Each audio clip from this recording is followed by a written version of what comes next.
नमस्कार मंडळी, आज आपण अगदी साध्या सोप्या पद्धतीने भरली वांगी कशी बनवायची याची रेसिपी बघणार आहोत।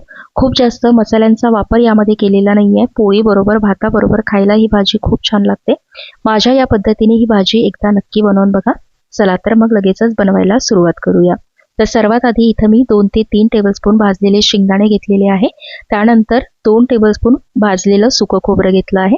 3 ते 4 लसूण पाकळ्या, 1 चमचा घरचं लाल तिखट, 1 चमचा काश्मीरी लाल तिखट, त्यानंतर अर्धा चमचा हळद यामध्ये टाकलेली आहे, 1 चमचा धने पावडर, अर्धा चमचा कसुरी मेथी, सोबतच अर्धा चमचा इथे गरम मसाला टाकून घेतला, चवीनुसार मीठ टाकायचं आहे, थोडीशी कोथिंबीर टाकून घेतली आणि आता हे सगळं आपल्याला मिक्सरवरती वाटून घ्यायचं आहे। बघा, खूप जास्त बारीक केलेला नाहीये हा मसाला। वांग्यामध्ये भरण्यासाठी मसाला तयार आहे। वांगी सुद्धा इथं मी अशा पद्धतीने कट करून घेतलेली आहे। वांग्याला 2 कट लावून घेतले। आता हा जो मसाला आहे हा आपल्याला वांग्यामध्ये भरून घ्यायचा आहे। व्यवस्थित दाबून दाबून मसाला भरून घ्यायचा। बघा, व्हिडिओमध्ये मी दाखवते आहे त्या पद्धतीने। आता सगळ्या वांग्यांमध्ये हा जो मसाला आहे हा व्यवस्थित भरून घ्यायचा। बघा, मसाला जो आहे तो इथं संपूर्ण वांग्यामध्ये मी भरून घेतलेला आहे। आता कढईमध्ये 3 ते 4 टेबलस्पून तेल गरम करून घ्यायचं। तेल छान गरम झालं की त्यामध्ये अर्धा चमचा जिरा आणि अर्धा चमचा मोहरी टाकून घेतली।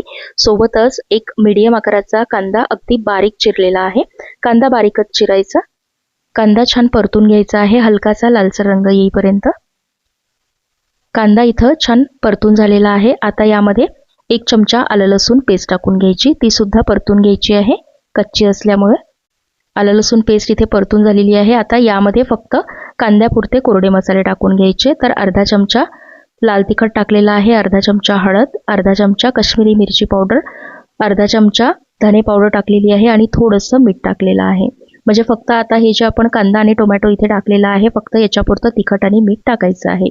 बाकी वांग्यामध्ये जो आपण मसाला भरलेला आहे त्यामध्ये सगळे मसाले आपण पहिलेच वापरलेले आहे। तर हे कांदा टोमॅटो छान तेल सुटतपर्यंत परतून घ्यायचं आणि त्यानंतर जे वांगे आपण मसाला भरून ठेवलेले होते ते यामध्ये ठेवून घ्यायचे आहे अशा पद्धतीने।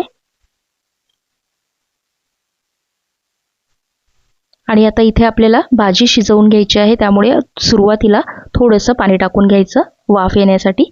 तर अगदी 2-3 टेबलस्पून पाणी टाकून घेतलं। यावरती झाकण ठेवून 5 मिनिटं वांगी शिजवून घ्यायची। बघा, 5 मिनिटं झालेली आहे। आता वांगी जी आहे ती आपल्याला पलटवून घ्यायची आहे। खालच्या साईडनी थोडीशी नरम आलेली आहे। सगळी वांगी व्यवस्थित इथं परतून घेतलेली आहे। आता मसाला जो आहे तो उरला होता थोडासा वांग्यामध्ये भरल्यानंतर, तो मसाला यामध्ये टाकून घ्यायचा आणि पुन्हा थोडंसं पाणी टाकायचं आहे। आता वांगी आपल्याला शिजवायची आहे, त्यामुळे एकसोबतच खूप जास्त पाणी न टाकता थोडं थोडं पाणी टाकायचं। तर पुन्हा अर्धा वाटी पाणी मी इथे टाकलेलं आहे। पुन्हा 5 मिनिटं भाजी शिजवून घेतली। आता व्यवस्थित एकदा परतवून घ्यायची आहे। आता वांगे शिजतच आलेले आहे, तरी 5 मिनिटं भाजी आपल्याला पुन्हा शिजवायची आहे। पुन्हा थोडंसं पाणी टाकून घेतलं आणि आता जवळजवळ 5-10 मिनिटं ही भाजी वांगी शिजतपर्यंत अगदी कमी गॅसवरती शिजवून घ्यायची। बघा, 10 मिनिटं ही भाजी मी शिजवून घेतलेली आहे। वांगी व्यवस्थित शिजलेली आहे। याचा रंग बघा किती छान आलेला आहे। साईडनी छान तेल सुटलेलं आहे। बघा, वांगी सुद्धा इथं मी बघून घेतली, व्यवस्थित शिजलेली आहे। आणि ग्रेव्ही जी आहे ती सुद्धा तुम्ही इथे बघू शकता, खूप जास्त पातळ केलेली नाही आहे किंवा खूप घट्ट सुद्धा ठेवलेली नाही आहे। आता अशा पद्धतीची जी भाजी आहे ही तुम्ही पोळी बरोबर किंवा भाताबरोबर दोन्ही बरोबर खाऊ शकता। भाजी तयार झालेली आहे। गॅस मी बंद करून घेतला। भाजीची चव म्हणाल तर खायला अप्रतिम लागते। एकदा का तुम्ही ही भाजी बनवली तर घरचे तुम्हाला पुन्हा बनवायला लावतील, इतकी चविष्ट ही भाजी लागते। एकदा नक्की बनवून बघा। कशी वाटली तुम्हाला ही भरल्या वांग्याची रेसिपी मला कॉमेंटमध्ये सांगायला विसरू नका। व्हिडिओ जर आवडला असेल तर चॅनलला लाईक, शेअर आणि सबस्क्राईब नक्की करा।